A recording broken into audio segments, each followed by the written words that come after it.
Assalamualaikum everyone, how are you all? I hope you all are fine and doing very well. Today is your science class and I am your science teacher.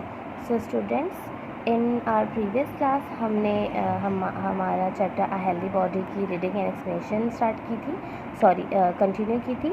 और हम last class में हमारे micro organisms के बारे में पढ़ा था कि हम कैसे बीमार हो जाते हैं, right. So in our today's class हम हमारे बैक्टीरिया के बारे में पढ़ेंगे।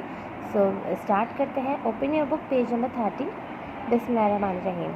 Bacteria are so small that they can only be seen through a microscope. Bacteria जो होते हैं ये इतने छोटे होते हैं, इतने स्मॉल होते हैं, इतने टाइनी होते हैं कि आप इनको अपनी नेकेड आई से नहीं देख सकते। They can only be seen through a microscope. ये सिर्फ माइक्रोस्कोप के थ्रू ही देखे जा सकते हैं, आप इनको अपनी नेकेड आई से नहीं देख सकते, ये इतने ज़्यादा स्मॉल होते हैं, right. Bacteria cause diseases such as cholera, typhoid and throat infection. Bacteria in the mouth cause tooth decay. अच्छा, बैक्टीरिया जो होते हैं ये डिजीज़ बीमारियाँ पैदा करते हैं, बीमारियाँ फैलाने का एक बहुत बड़ी वजह होती है। ये कौन कौन सी बीमारियाँ फैलाते हैं? कॉलरा क्या होता है बेटा? ये हैज़ा होता है, infectious disease that cause severe watery diarrhoea which leads to dehydration and even death if it is not treated right. ये एक हैज़ा होता है, ये एक ऐसी इन्फेक्शियस डिजीज़ है जो सीवियर वाटरी डायरिया क्रिएट करती है। मीन्स मोशन लग जाते हैं बहुत ज़्यादा, और इससे आपकी बॉडी जो है वो डिहाइड्रेटेड हो जाती है, उसमें पानी की कमी बहुत ज़्यादा हो जाती है। और अगर आप इसको एट अ टाइम ट्रीट नहीं करवाएं, वक्त पे इसका इलाज ना करें, आप ऐसे इसको ज़्यादा सीरियस ना लें, तो ये आपकी डेथ का कॉज भी बन सकती है। बिकॉज बहुत ज़्यादा डिहाइड्रेशन हो जाने से, पानी की बहुत ज़्यादा कमी हो जाने से हमारी बॉडी बहुत वीक हो जाती है, एंड ड्यू टू वीकनेस हम अल्लाह ना करें हम मर भी सकते हैं अगर हम इसका एट अ टाइम इलाज नहीं करवाएं, राइट। सो ये एक काफ़ी ख़तरनाक हो सकता है अगर आप इसको ट्रीट ना करें। एंड टाइफाइड हो जाता है। टाइफाइड आपको पता है आपकी बॉडी को बहुत वीक कर देता है। इसके अलावा थ्रोट इन्फेक्शन हो जाते हैं, मीन्स गले के इन्फेक्शन हो जाते हैं, राइट। और अगर ये आपके माउथ में चला जाए बैक्टीरिया तो ये टूथ डिके कर देता है। टूथ डिके क्या होता है?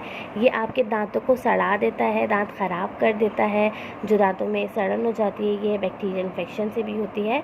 सो ये हमारे टूथ डिके करता है। Cholera, typhoid and throat infection को भी बढ़ाने का ये एक वजह होती है, right.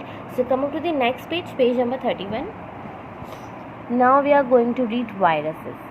Viruses are even smaller than bacteria. They live inside the cell of the body. Virus, अभी मैंने आपको बताया कि बैक्टीरिया जो होते हैं वो इतने ज़्यादा स्मॉल होते हैं कि आप उनको अपनी नेकेड आई से नहीं देख सकते। They can only be seen through a microscope. वो सिर्फ माइक्रोस्कोप के थ्रू ही देखे जा सकते हैं। बट ये जो वायरस होता है ये बैक्टीरिया से भी ज़्यादा टाइनी होता है, बैक्टीरिया से भी ज़्यादा छोटा होता है। तो सोचें कितना छोटा होता होगा, राइट। ये बैक्टीरिया से भी ज़्यादा छोटा होता है, एंड ये आपकी बॉडी के अंदर जो सेल्स होते हैं उनमें रह रहा होता है, राइट। बॉडी के सेल्स जो होते हैं उनमें रह रहा होता है। They cause disease such as common cold, influenza, measles and chicken pox. अच्छा, ये वायरस जो डिज़ीज़ को पैदा करता है वो कौन सी होती है? कॉमन कोल्ड, जो आम सर्दी नज़ला बुखार हो जाता है वो होता है, जिसमें आम जो मौसमी बुखार टाइप कहलाता है वो होता है। एंड इन्फ्लुएंज़ा ये क्या है? ये एक रेस्पिरेटरी डिज़ीज़ हो जाती है जो आपके रेस्पिरेटरी सिस्टम को काफ़ी इफ़ेक्ट करती है। इसमें आपकी नोज़, थ्रोट, गला और लंग्स जो होते हैं ये इफ़ेक्टेड होते हैं, राइट। इन्फ्लुएंज़ा एक ऐसी बीमारी होती है जो वायरस से होती है और आपके लंग्स, थ्रोट, नोज़ और रेस्पिरेटरी सिस्टम को काफ़ी इफ़ेक्ट कर देती है। एंड मीजल्स आपको पता है क्या होता है, इसके अलावा चिकन पॉक्स हो जाते हैं, राइट।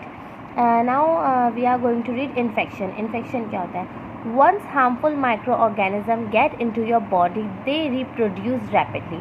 अगर एक हार्मफुल ऑर्गेनिज्म आपकी बॉडी में चला गया तो वो अपने आप को दोबारा से रिप्रोड्यूस करना, मतलब अपने आप को दोबारा से बनाना, राइट।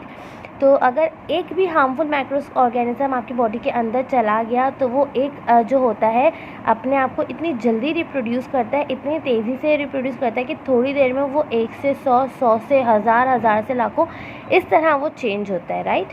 वो बहुत जल्दी ख़ुद को रिप्रोड्यूस करता है अगर वो एक बार आपकी बॉडी के अंदर एंटर हो गया। They feed on the body cells and produce poisonous waste substances called toxin. वो आपकी बॉडी सेल्स में रहता है, उनके अंदर होता है, वो वहीं से वो उन पे अटैक करता है, और उन पे जब वो अटैक करता है तो पॉइजनस वेस्ट सब्सटेंस प्रोड्यूस करता है, जिनको टॉक्सिन्स कहते हैं। आपकी बॉडी के अंदर जाता है, आपके सेल्स में रहता है और एक पॉइजनस सब्सटेंस जो है वो पैदा करता है, उस सब्सटेंस को कहते हैं toxins, right. As their numbers increase, more cells are damaged and more toxins are produced and you soon begin to feel ill। और जैसे ये अपने नंबर्स को बढ़ाता है, अपने नंबर्स इंक्रीज़ करता है, मैंने भी आपको बताया ना, ये एक अगर बॉडी में जाएगा ना तो ये अपने आप को इतनी जल्दी रिप्रोड्यूस करता है कि थोड़ी देर में ये 1 से 100, 100 से 1000, 1000 से लाखों से काफ़ी ज़्यादा, मतलब ऐसे अपने आप को बहुत तेज़ी से ये रिप्रोड्यूस करता है, राइट। और जैसे इसके नंबर इंक्रीज़ होते हैं, जितने ज़्यादा नंबर इंक्रीज़ होंगे उतने ज़्यादा ही सेल्स को डैमेज करेगा, और जब ये ज़्यादा सेल्स को डैमेज करेगा तो उतने ही ज़्यादा ये टॉक्सिन्स भी बनाएगा, पॉइजनस सब्सटेंस भी बनाएगा इतना ज़्यादा। और जितने ज़्यादा पॉइजनस सब्सटेंस बनाएगा, आपको उतनी ही जल्दी फील होगा कि आप बीमार हो रहे हो, आपकी बॉडी में चेंज आ रहा है, आप थके थके फील कर रहे हो, या कुछ भी आपको चेंज आना पता चल जाएगा, जिससे आपको ये महसूस हो जाएगा कि हाँ आप बीमार हो रहे हो या आप बीमार होने वाले हो। This is called an infection. ये आपका इन्फेक्शन कहलाता है। Sometimes they cause an infection to only some particular parts of the body, like your eyes, lungs, etc. Sometimes they might affect the whole body, causing fever. So students, कभी कभी क्या होता है कि आपकी बॉडी के जस्ट फ्यू पार्ट्स को, some parts को जो है इन्फेक्ट करता है, जैसे आपकी आइज़ हो गई या आपके लंग्स हो गए, पूरी बॉडी को इफ़ेक्ट नहीं करता, कभी कभी ये सिर्फ कुछ पार्ट्स को इफ़ेक्ट करता है, और कभी कभी ऐसा होता है कि पूरी बॉडी को इफ़ेक्ट करता है, जिससे आपको बुखार भी चढ़ जाता है, राइट। सो कंटिन्यू करते हैं। Our body tries to fight these germs with the help of the white blood cell. Sometimes we need to take medicine like antibiotics to kill the germs. Right. So हमारी body जो है वो उससे fight करती है, fight करने की कोशिश करती है, इन इन्फेक्शन से लड़ने की कोशिश करती है, इन जर्म से। कैसे, किसकी हेल्प से? हमारी बॉडी में जो वाइट ब्लड सेल होते हैं उनकी हेल्प से लड़ने की कोशिश करती है। और कभी कभी ये वायरस इतना ज़्यादा पावरफुल हो जाता है, अगर हम उसके वक्त पे इलाज नहीं करवाते तो ये इतना ज़्यादा हमारी बॉडी में फैल जाता है कि हमारी जो फिर ख़ुद की बॉडी होती है वो उससे फ़ाइट नहीं कर पाती, वाइट ब्लड सेल्स जो हैं वो इनफ नहीं होते उससे फ़ाइट करने के लिए। दैन फिर हम ना मेडिसिन लेते हैं, एंटीबायोटिक्स, जो इन जर्म्स को किल करते हैं, जो इन जर्म्स को मार देते हैं। कभी कभी हमारी बॉडी इतनी ज़्यादा वीक हो जाती है कि हम विदाउट मेडिसिन ठीक नहीं हो सकते, हमें मेडिसिन लेने की बहुत ज़रूरत पड़ती है, राइट। सो कंटिन्यू करते हैं। How do germs enter the body? Germs अब हम ये पढ़ेंगे कि जर्म्स जो हमारी बॉडी में कैसे एंटर होते हैं, किस तरह से एंटर होते हैं। सो स्टार्ट करते हैं। Germs enter your body in many ways. Germs जो हैं, जरासीम जो है वो आपकी बॉडी में बहुत से तरीक़ों से एंटर हो सकते हैं, बहुत सारे तरीके हैं एंटर होने के। When people cough and sneeze, germs from their bodies are pushed out into the air. जब कोई इंसान खांसता है या छींकता है तो जर्म्स जो उसकी बॉडी के अंदर होते हैं, जिससे वो बीमार हुआ होता है, वो एयर में आके स्प्रेड हो जाते हैं, वो हवा में फैल जाते हैं। जब भी कहते हैं क्या, नाक पे छींके तो नाक पे हाथ रखें, खांसे तो मुंह पे हाथ रखें, राइट, ताकि जर्म्स जो है वो हवा में फैल ना सकें। When you breathe in the same air, germs enter your body. और अगर कोई दूसरा बंदा भी आपके साथ बैठा हो तो जब आप छींकते हो या खांसते हो और हाथ नहीं रखते, बिना हाथ रखे छींकते हो या खांसते हो, तो वो जो जर्म्स हैं जिनसे आप बीमार हुए होते हैं वो हवा में स्प्रेड हो जाते हैं, हवा में फैल जाते हैं। और अगर कोई दूसरा इंसान भी आपके साथ बैठा हो और उसी हवा में वो भी सांस ले रहा हो तो वो जर्म्स फिर उसकी बॉडी में एंटर कर लेता है। They attack the cells of the body and make you ill. फिर ये आपकी बॉडी में जाके आपके सेल्स पे अटैक करते हैं और इससे आप बीमार हो जाते हैं, right. You can catch some diseases if you touch people who have these disease, or if you use the things that they have used, such as their cups, towels, combs, etc. Food and drink can have germs if flies sit on them. अच्छा, अभी कह रहे हैं कुछ disease ऐसी होती हैं, कुछ बीमारियाँ ऐसी होती हैं जो छूने से भी लग जाती हैं, और अगर कोई किसी इंसान को बीमारी है और आप उसे टच कर लो तो वो आप में भी ट्रांसफ़र हो जाती है।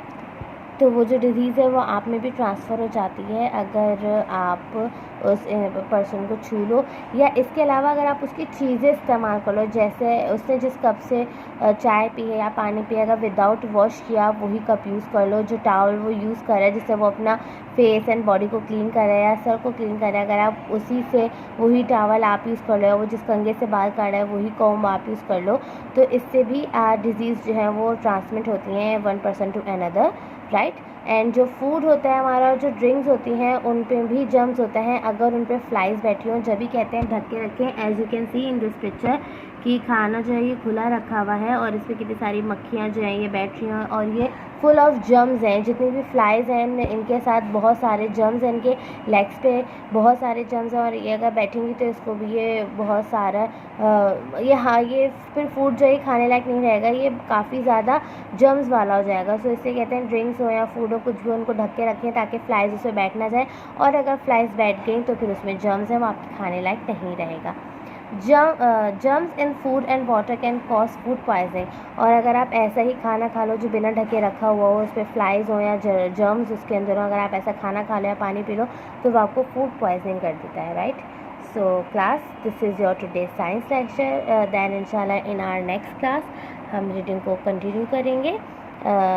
इंशाल्लाह कोशिश करेंगे कि चैप्टर कंप्लीट कर लें। कुछ भी समझ में नहीं आया तो आप लोग मुझसे पूछ सकते हैं। I am available here for you.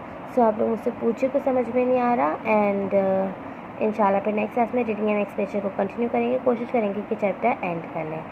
So lecture को बहुत अच्छे से सुनना है, बहुत केयरफुली इसको सुनना है, बहुत अच्छे से गो थ्रू करना है।